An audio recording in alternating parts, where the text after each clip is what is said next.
नमस्कार, मेरा नाम सदंजर। आप देख रहे हैं एक न्यूज 24। झारखंड के मुख्यमंत्री हेमंत सोरेन पिछले 40 घंटे से लापता थे। देर रात सड़क मार्ग से वो रांची पहुंचे हैं और विधायक दल की बैठक की है। आज उनकी पेशी ईडी के सामने होना है। कई तीन चार समन के बाद आज हेमंत सोरेन ईडी के सामने पेश होंगे। झारखंड की राजधानी रांची से विधायक है चंदेश्वर प्रसाद सिंह। हम उनसे फोन इन लाइन पे जुड़ रहे हैं, उनसे बातचीत कर रहे हैं। वहां की क्या स्थिति है, क्या कुछ कह रहे हैं, पहले आइए विधायक भारतीय जनता पार्टी के चंदेश्वर प्रसाद सिंह को सुनते हैं। चंदेश्वर प्रसाद सिंह है हमारे साथ बातचीत करने के लिए और ये रांची से विधायक हैं। अ, चंदेश्वर प्रसाद जी, आप रांची के विधायक हैं। क्या स्थिति अभी बनी हुई है रांची में? ईडी पूछताछ के लिए झारखंड के मुख्यमंत्री हेमंत सोरेन को बुलाया गया है। देखिए, जो झारखंड की स्थिति और परिस्थिति है बड़ा गजब है। माननीय मुख्यमंत्री जी ईडी से पिन छुड़ाना चाहते हैं, ईडी से भाग रहे हैं, ईडी उनका पीछा कर रही है। दिल्ली में भी ईडी ने उनके घर को घेरा, तलाशी लिया, कुछ चीजें जब्त भी की है। अब माननीय मुख्यमंत्री जी के बारे में तमाम मीडिया ने दिखाया, अखबारों में छापा कि वो लापता हैं, लेकिन माननीय मुख्यमंत्री जी रांची नजर आए। कल मीटिंग भी उन्होंने किया है और बापू वाटिका पर भी गया जा करके और श्रद्धा सुमन अर्पित किया है, लेकिन ईडी से भाग क्यों रहे हैं? अखबारों में ही हमने देखा है कि माननीय मुख्यमंत्री जी ने कहा था, चिट्ठी लिख कर दिया था कि 31 मार्च तक मैं व्यस्त हूँ, 31 मार्च तक मैं नहीं आ सकता हूँ। लेकिन अचानक कौन सी ऐसी परिस्थिति बनी कि आज वो तैयार हो गए 31 जनवरी को। तो मैं ये कहना चाह रहा हूँ कि ये जनता को दिग्भ्रमित करने का काम क्यों कर रहे हैं भाई? आखिर आप माननीय मुख्यमंत्री हैं, आपको अधिकार प्राप्त है, उसी प्रकार ईडी को भी अधिकार प्राप्त है। ईडी भी एक संस्था है, ईडी को भी सारे अधिकार से लैस किया गया है। वैसी स्थिति में यदि आप सही हैं, सच्चाई है आप में, तो फिर भागने की क्या जरूरत है? ईडी के सामने जाना चाहिए, उसके सवालों का जवाब देना चाहिए। जी चंदेश्वर चलिए प्रसाद जी, हाँ, ईडी पूछताछ के लिए झारखंड के मुख्यमंत्री हेमंत सोरेन को दिल्ली में तलाश रही, लेकिन वो वहां नहीं मिले और अगले दिन अचानक से रांची में वो प्रवेश कर गए, रांची में दिखे।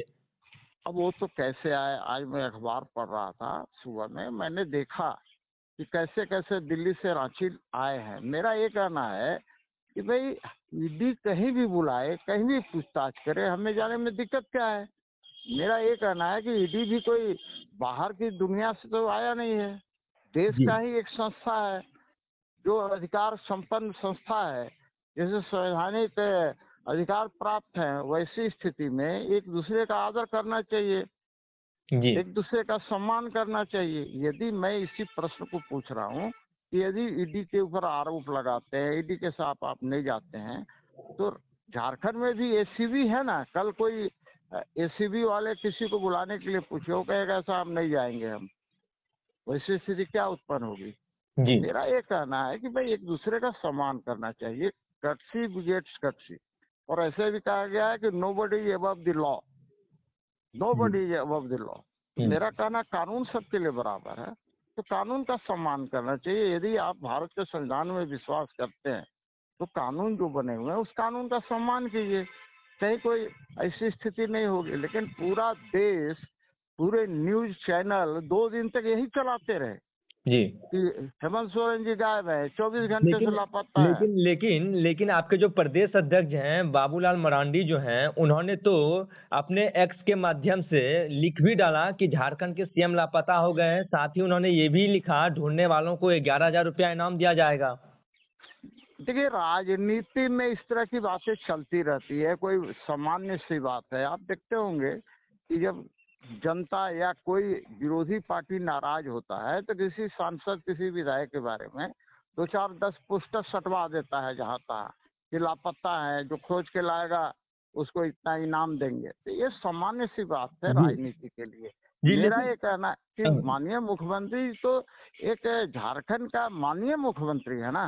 इन्हें इस जी। तरफ से भागने की क्या जरूरत हाँ है, जी, मैं ये कहना चाहता लुका छिपी खेलने की क्या जरूरत थी? सीधे आप हूँ। जी अगर आप सही हैं या अगर गलत नहीं है, आप सही हैं तो आप ईडी के सामने पेश हो जाइए, आप सामना हाँ, कीजिए ईडी बिल्कुल का। लेकिन इस बिल्कुल तरीके बिल्कुल। से आप एक प्रदेश के मुख्यमंत्री हैं और इस तरीके से लुका छिपी खेलते हैं, और हेमंत सोरेन जो कि सड़क मार्ग के देर रात रांची पहुंचते हैं, ये तो एक नॉर्मल इंसान वाली बात होगी ना। आप एक प्रदेश के मुख्यमंत्री हैं, इस तरीके से आप भी कदम उठा रहे हैं, ईडी का सामना नहीं कर रहे हैं। जब वहाँ दिल्ली में पहुंचती है ईडी टीम, आपके घर से 36 लाख रुपए और लग्जरी गाड़ी, हरियाणा नंबर गाड़ी बरामद होती है। नहीं, मैं वही बात कर रहा हूँ कि सबसे बड़ी बात तो है, तो माननीय मुख्यमंत्री जी ने तो जो किया सो किया, जग जाहिर है। लेकिन उनके जो सुरक्षा कर्मी थे, जो स्पेशल ब्रांच के अधिकारी और कर्मचारी थे, जी। वो कहाँ थे? क्या उन पर कार्रवाई नहीं होनी चाहिए? जी। उन पर भी कार्रवाई होनी चाहिए। और मुझे लगता है कि आज न कल वो बलि का बकरा जरूर बनेंगे। उनके पदाधिकारी और कर्मचारी बलि का बकरा बनेंगे। जी। लेकिन माननीय मुख्यमंत्री चूंकि माननीय मुख्यमंत्री हैं, तो ऐसी स्थिति में इनके ऊपर ज्यादा लोगों का विश्वास होता है, जनता के प्रति ज्यादा उत्तरदायी होते हैं, तो इन्हें इस तरह का खेल नहीं खेलना चाहिए। और मेरे ख्याल में कि जब भी ईडी बुलाए, इन्हें ससम्मान वहां जाना चाहिए। जी। ईडी कोई अपराधियों की तरह व्यवहार तो करती नहीं है साहब, आपसे पूछताछ ही तो करेगी। जी। अब लालू प्रसाद यादव से पूछताछ हुआ, कल जो है सो तेजस्वी यादव जी। तेजस्वी यादव से पूछताछ हुआ, कल किसी और से पूछताछ। जो गलत होगा उसी से ही पूछताछ होगी। सामान्य लोगों से पूछताछ क्यों नहीं होती है, ये भी प्रश्न है। जी। तो कहीं ना कहीं धुआं है तो उसके पीछे आग है, ये बात सही है। लेकिन हेमंत सोरेन ने एक और प्रदेश की जनता की चिंता नहीं की, और ये ईडी के डर से भागे फिर रहे थे, और देर रात अचानक से रांची में प्रवेश किए, वो भी रोड के जरिए, वो रोड मार्ग के जरिए वो हाँ, रांची में नहीं, प्रवेश मैंने किए। मैंने भी वही पढ़ा है कि चार्टर प्लेन से कलकत्ता आए, कलकत्ता से वो बहरागोड़ा होते हुए और बहरागोड़ा तक एस्कॉर्ट हुआ। वहाँ बंगाल की पुलिस ने उनका एस्कॉर्ट किया है। और बहरागोड़ा से, चूंकि झारखंड का सीमा है, तो बहरागोड़ा से सामान्य एक व्यक्ति की तरह आए। तो जी। आज ये सुरक्षा की दृष्टि से भी तो गलत था ना। आखिर हमारे माननीय मुख्यमंत्री पर किसी भी तरह से हमला हो जाता, कुछ भी हो जाता, तो कौन उसके लिए जिम्मेवार होता है? क्योंकि हमारे राज्य के मुख्यमंत्री है, हम विपक्षी दल में हैं, उसके बावजूद मैं कह रहा हूँ कि हमारे राज्य के माननीय मुख्यमंत्री हैं, जी। उन्हें इस तरह सुरक्षा से खिलवाड़ नहीं करना चाहिए था। दूसरी चीज, ये जनता को जो बरगलाने का काम करे, जनता को दिग्भ्रमित करने का काम करे, जनता को उत्तेजित करने का काम करे, जिससे लॉ एंड ऑर्डर की भी समस्या हो रही। आपको मैं बता दूं, जैसे ही पता चला है कि वहाँ ईडी उनके आवास का घेराव की है, तो जी। रांची के चौक चौराहों पर, यहाँ तक कि हमारे आवास पर भी सुरक्षा कर्मी तैनात कर दिए गए। आज भी सुरक्षा कर्मी तैनात है। तो मैं ये कह रहा हूँ, इतनी आवश्यकता क्या थी? ये अनावश्यक खर्च करने की जरूरत क्या थी? जी। तो ये तो झारखंड की जनता की गाढ़ी कमाई ही खर्च हो रहा है ना। क्या क्या चंद्रेश्वर प्रसाद सिंह जी, हम आपसे एक लास्ट रिएक्शन लेना चाहेंगे। क्या आज ईडी हेमंत सोरेन को उठा सकती है, और अगला मुख्यमंत्री के रूप में उनकी पत्नी यानी कल्पना सोरेन हो सकती है प्रदेश की मुख्यमंत्री? ये भी कयास लगाए जा रहे हैं। देखिए, दो प्रश्न आपने किया है लगातार। मैं एक प्रश्न का पहले जवाब देता हूँ। ईडी क्या करेगा नहीं करेगा, इसके बारे में मैं कुछ भी बताने में असहमत हूँ। इसलिए कि ईडी क्या, मैं न कर्मचारी हूँ, न पदाधिकारी हूँ, न ईडी हमारे डायरेक्शन में काम करता है, नंबर वन। दूसरा, कल्पना सोरेन जी, आज से 1 महीना पहले से ये कयास लगाया जा रहा है कि कल्पना सोरेन को माननीय मुख्यमंत्री जी मुख्यमंत्री बनाना चाहते हैं। इसी के कारण से गांडेय विधानसभा से इस्तीफा दिलाया गया। सरफराज अहमद जी वहाँ के विधायक थे। जी। दूसरी बात, देखने वाली बात है कि कल विधायक दल की बैठक थी। तो भाई, विधायक दल की बैठक में जो विधायक नहीं है, उसकी उपस्थिति किस बात को दर्शाता है? जी।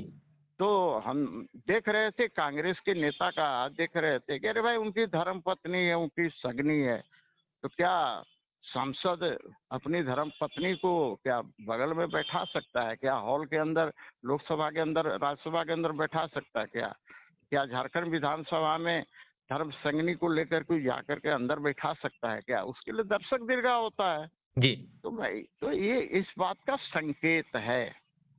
जी जी चंदेश्वर प्रसाद, आपने साफ तौर पर झारखंड की राजधानी रांची से भारतीय जनता पार्टी के विधायक चंदेश्वर प्रसाद सिंह को सुना। उन्होंने साफ तौर पर कहा कि अगर हेमंत सोरेन सही हैं तो वो ईडी का सामना क्यों नहीं कर रहे हैं, पिछले 40 घंटा से लापता क्यों थे। हम आपको ये भी बता दें कि जब वो लापता थे तो इस दौरान भारतीय जनता पार्टी के तरफ से झारखंड में बैनर पोस्टर लगाया गया, चप्पे चप्पे पर उनकी पोस्टर लगाई गई कि लापता मुख्यमंत्री हेमंत सोरेन। जो उनकी लोकेशन की जानकारी देंगे उन्हें 11,000 रुपए का इनाम दिया जाएगा। हम आपको ये भी बता दें कि ईडी जब ताबड़तोड़ छापेमारी कर रही थी 2 दिन से, तो उनके दिल्ली आवास पर 36 लाख कैश बरामद हुई है और एक लग्जरी गाड़ी जो कि हरियाणा नंबर है वो भी बरामद हुई है। बहरहाल इस अपडेट में इतना ही। झारखंड के अपडेट के लिए आप बने रहिए एक न्यूज़ 24 पर। शुक्रिया।